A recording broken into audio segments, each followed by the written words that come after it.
बिस्मिल्लाहिर्रहमानिर्रहीम। अस्सलाम वालेकुम। आप देख रहे हैं डीडीपी एनालिटिका। रूस ने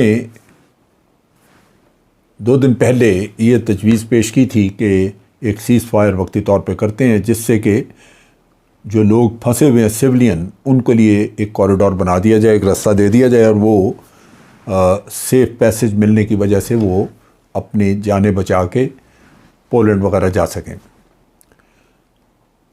दोनों साइड्स यानी यूक्रेन और रशिया दोनों एक दूसरे पे इल्ज़ाम लगा रहे हैं कि ये सीरियस नहीं थे, वरना तो लोगों को निकाला जा सकता था। रशिया के ऊपर इल्ज़ाम लगाया कि रशिया ने फायरिंग बंद नहीं की, रशिया इल्ज़ाम लगा रहा है कि यूक्रेन ने बंद नहीं की।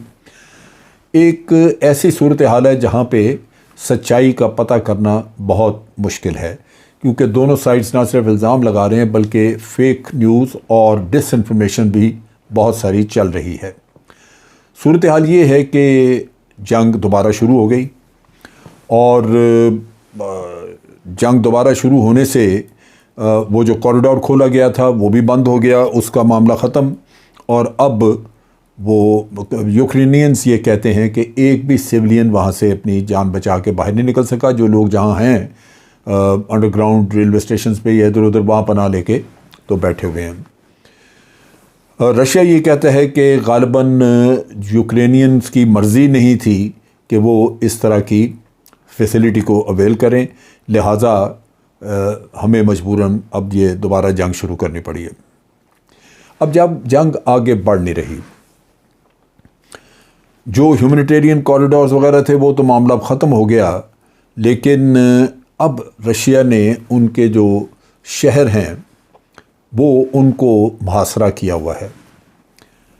रशिया के पास क्या ऑप्शंस हैं इस वक्त? एक तो ये ऑप्शंस हैं कि वो शहरों को चारों तरफ से बंद करके और रास्ते जो बाहर के आने जाने के हैं वो ख़त्म कर दे, ताकि बाहर से कोई कुमक ना आ सके, और वो अपने तौर पे अंदर जो शहर के अंदर अफवाज हैं, शहर के अंदर जो सिविलियंस हैं, उनको मजबूर करे कि वो हालात से तंग आके तो हथियार फेंक दें। लेकिन ये प्रोसेस बड़ा लंबा हो सकता है। दूसरी तरफ रशिया के पास ये ऑप्शन है कि वो एक खुला हमला करे और उसमें फिर अपने लिए स्पेस बना के तो शहर में आहिस्ता आहिस्ता कब्ज़ा करे, जो कि शहर के अंदर जाके आबाद इलाकों में लड़ाई जंग लड़ना वो ख़ासा मुश्किल काम है और उसमें बड़ी कैजुअल्टीज़ होती हैं। उसमें ख़ास तौर पे जो अटैकर है उसकी कैजुअल्टीज़ बहुत होंगी, क्योंकि अमूमन डिफेंडर जो है, जो दिफा में लोग हैं, वो घरों के अंदर किलाबंद होके गलियों और महलों में वो अपनी पोजीशनें ले लेते हैं और बाहर से आने जाने वाले के लिए दिफा करना मुश्किल होता है, वो उसको एंगेज करते हैं। लिहाजा ये एक मुश्किल काम है और शहर जो हैं वो इस तरह उन पर कब्ज़ा करना अगर शुरू में ही किसी एक हल्ले के में हो जाता तो वो हो जाता, लेकिन अब उसमें मुश्किलात हैं। जो ऊपर से बॉम्बिंग है वो तो निस्बतन कम है इस वक्त, लेकिन अर्टिलरी शेलिंग काफ़ी है, वो की जा रही है। बाज़ जगहों पे आग वगैरह भी लगी, बिल्डिंगें, रेजिडेंशियल एरियाज़ की वीडियोज़ आ रही हैं कि वो तबाह किए जा रहे हैं। यूक्रेन ने अपने मगरबी इत्तेहादियों को ये रिक्वेस्ट की थी कि आप हमें यूक्रेन के ऊपर नो फ्लाई ज़ोन इस्टेब्लिश करके दें। यानी नो फ्लाई ज़ोन का मतलब ये है कि अगर नो फ्लाई ज़ोन नेटो या मगरबी दुनिया वो करके देती है तो मगरबी दुनिया के जहाज़ तो फ़िज़ा में नज़र आएंगे, लेकिन वो बाहर से किसी और के जहाज़ नहीं आने देंगे जिसमें कि रशिया शामिल है। यानी बुनियादी तौर पर रशिया को एक तरह से बांध दिया जाएगा कि वो आके अपनी जो उसके ग्राउंड फोर्सेस हैं उनको एयर सपोर्ट ना दे सके। इससे लाजमन एक बहुत बड़ा जो इम्पैक्ट आता है वो ये है कि ग्राउंड फोर्सेस को जब भी उनके ऊपर हमले होते हैं उनको एयर सपोर्ट की ज़रूरत होती है, क्योंकि टैंकों का हमला है, टैंक उड़ाने के लिए पीछे एयरफोर्स की ज़रूरत पड़ जाएगी। लेकिन अगर मगरबी दुनिया नो फ्लाई ज़ोन करती है तो उससे फिर रशियन आर्म फोर्सेस जो हैं उनको उनके हवाई जो एयरफोर्स है उसकी सपोर्ट ख़त्म हो जाएगी। ये अमेरिका का जो रहा है वतीरा वो यही रहा है कि वो जहाँ भी गए पहले नो फ्लाई ज़ोन भी उन्होंने वहाँ पे इस्टेब्लिश किए, फिर कोई ना कोई बहाना दे के तो वहाँ पे फ़ौजें घुसाईं। और आपको याद होगा कि जितने भी जिस मुल्क में वो गए उन्होंने इसी तरह के काम किए कि सैंक्शंस लगाईं, और ये उनके आम, आप कह लीजिए कि उनके पास ये हथियार हैं जिनसे वो दूसरी कौमों के ऊपर चढ़ाई करते हैं। अब अभी तक यूक्रेनियन फोर्सेस जो हैं वो उन्होंने शहरों को होल्ड किया हुआ है, सवाए एक आध शहर के जो कि रूसियों ने कैप्चर किया था। उसके अलावा जो मेन शहर हैं यूक्रेन के, जिनमें कि खर्कीव है, माइकोलाइव है, चेर्नीव है या समी है, ये सारे एनसर्कल्ड हैं, इनके गिर्द घेरा रखा हुआ है रूसियों ने, लेकिन ये अभी तक यूक्रेनियंस के कब्ज़े में है। जो नई एक और जो डेवलपमेंट है वो ये है कि ये कहा जा रहा है कि कल से तीसरा राउंड गुफ्तगू का शुरू होगा। रशियन फॉरेन मिनिस्टर ने ऐलान किया, उन्होंने कहा कि हम तैयार हैं, अगर यूक्रेन ने कोई लैतोलाल ना किया, कोई बहाना साजी ना की, तो कल से फिर तीसरा राउंड जो है वो गुफ्तगू का शुरू होगा। गुफ्तगू का राउंड शुरू होने से लाजमन कुछ फ़ायदा होगा, अगर हो सकता है कोई शराइत मानी जाए। लेकिन इसी दौरान में जो एक और डेवलपमेंट हुई वो ये कि टर्की के सदर ने रशिया के सदर से टेलीफोन पे बात की और उनको कहा कि टर्की तैयार है पूरी तरह आपसे बातचीत करवाने के लिए यूक्रेन की, और मामलात को हल कराने के लिए, ताकि जंग बंदी हो सके।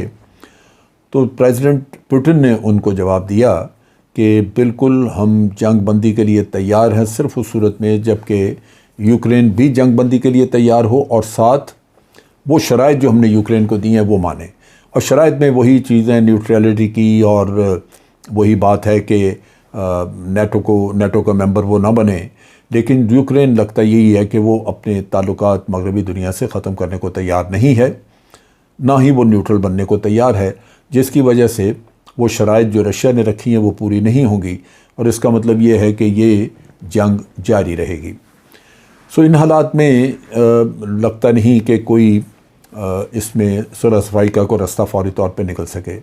इसी असना में इज़राइल के जो प्राइम मिनिस्टर हैं उन्होंने भी आके पुतिन से मुलाकात की और हालात को समझा, लेकिन उन्होंने कोई एलामिया जारी नहीं किया, कोई बाहर बताया नहीं कि उनके जो बातचीत हुई उसमें क्या तय हुआ, या कोई ऐसी बात थी जो कि वो ख़ास तौर पे डिस्कस करना चाह रहे थे, वो कोई ऐसा नहीं। लेकिन देखने की बात यह है कि जब प्राइम मिनिस्टर इमरान खान ने विज़िट किया रशिया का, तो उस पर अमेरिका ने बहुत सारा एतराज़ किया। अब देखने की बात यह है कि जब इजरायली प्राइम मिनिस्टर ने विज़िट किया तो क्या अमेरिका को कोई तकलीफ़ पहुंची, या टर्की के सदर जो हैं वो उन्होंने जो बातचीत की इनसे, टर्की के सदर ने पुतिन से बात की, क्या उस पर किसी को कोई एतराज़ हुआ? बज़ाहिर लगता है नहीं। लेकिन दूसरी तरफ अमेरिका इन मुल्कों को धमकी दे रहा है। पाकिस्तान को भी उन्होंने कहा कि आपको पता होना चाहिए कि जो काम आप कर रहे हैं, रशिया को कंडेम नहीं आपने किया, इसके नताइज क्या हो सकते हैं। ये काम उन्होंने और मुल्कों को भी शायद उसका कहा हो, लेकिन डेफिनेटली भारत से अभी तक इस मौजू पे बात नहीं उन्होंने की।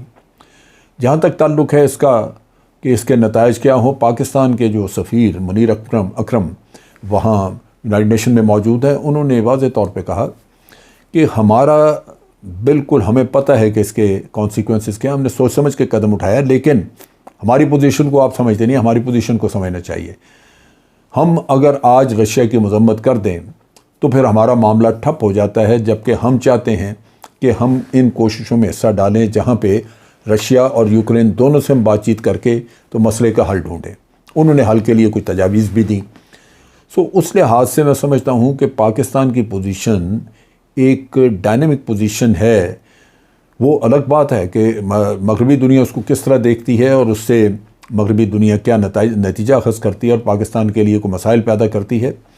मसले पैदा करने का तो बड़ी जल्दी वो तो बहुत कुछ होता है। मिसाल के तौर पे अभी आप देखिए कि हमारे मुईद यूसुफ जो कि नेशनल सिक्योरिटी एडवाइज़र हैं, उन्होंने इंग्लैंड का दौरा करना था, लेकिन कोई वजह बताए बग़ैर बरतानिया ने यकतरफा वो दौरा मनसूख कर दिया।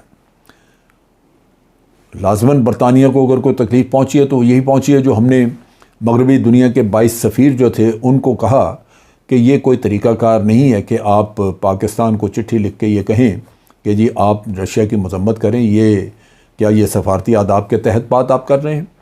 सो पाकिस्तान का कहना उनको बुरा लगा। सो मकसद कहने का ये है कि पाकिस्तान की आज़ाद खारजा पॉलिसी या आपका अपनी अप्रोच, अपने नेशनल इंटरेस्ट जो आपके अपने कौमी मफादात हैं, उसकी रोशनी में जो अप्रोच होगी वो लाजमन अमरीका को हज़म नहीं होगी, मगरबी दुनिया को भी शायद उससे एतराज़ और तकलीफ़ हो। लेकिन मेरा अपना अंदाज़ा है कि इसके लिए रुकावटें, मसाइल तो आएंगे, लेकिन बिल आखिर आपकी अपनी आज़ादाना पॉलिसी आपके काम आएगी और आपके इंटरनेशनली भी बैनुल-अक़वामी तौर पे आपका वक़ार बुलंद होगा। आज के लिए इतना ही। अफ़वाज पाकिस्तान ज़िंदाबाद, पाकिस्तान पाइंदाबाद।